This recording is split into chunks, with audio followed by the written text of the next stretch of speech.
For the fifth time since 1926 and the second time in 4 seasons, the Chicago Blackhawks are the Stanley Cup champions. On Monday night, the Blackhawks scored 2 goals in 17 seconds in the third period to win the Stanley Cup Finals and to bring home Lord Stanley's Cup to the city of Chicago. I want to congratulate Rocky Wirtz, the team owner, as well as team president John McDonough, general manager Stan Bowman, and head coach Joel Quenneville. I'll just tell you that Joel Quenneville, a great hockey player in his own right, has been an extraordinary coach and one that has taken a great group of players and brought them to the pinnacle of success when it comes to the National Hockey League. It was a shortened season, but the Blackhawks made the most of it. They didn't lose a game in regulation in their first 24 games, and by the end of the season, they'd won the President's Trophy, awarded the team with the most points in the NHL.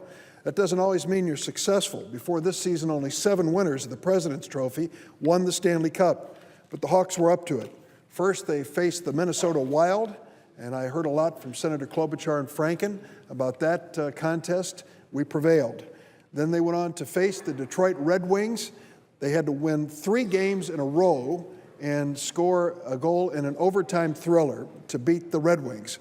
Then faced last year's Stanley Cup champs, the Los Angeles Kings, and they finally earned the right to play the Boston Bruins in the finals. It was a hard-fought contest by 2 excellent, great teams. They kept us up late at night. Down 2-1 with just over a minute to play, the Blackhawks scored 2 goals to win their second Stanley Cup in the last 4 seasons.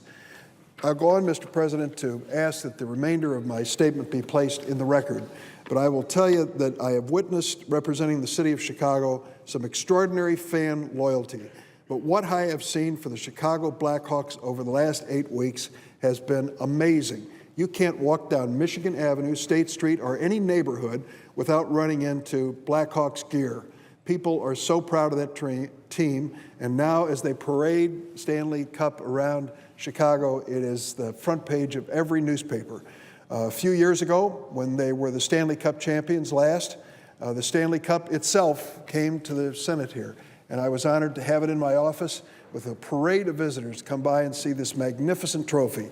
Let me just say to the Chicago Blackhawks, we're proud of you, proud of the great fans who stood behind you, and looking forward to celebrating this Friday with the great victory parade.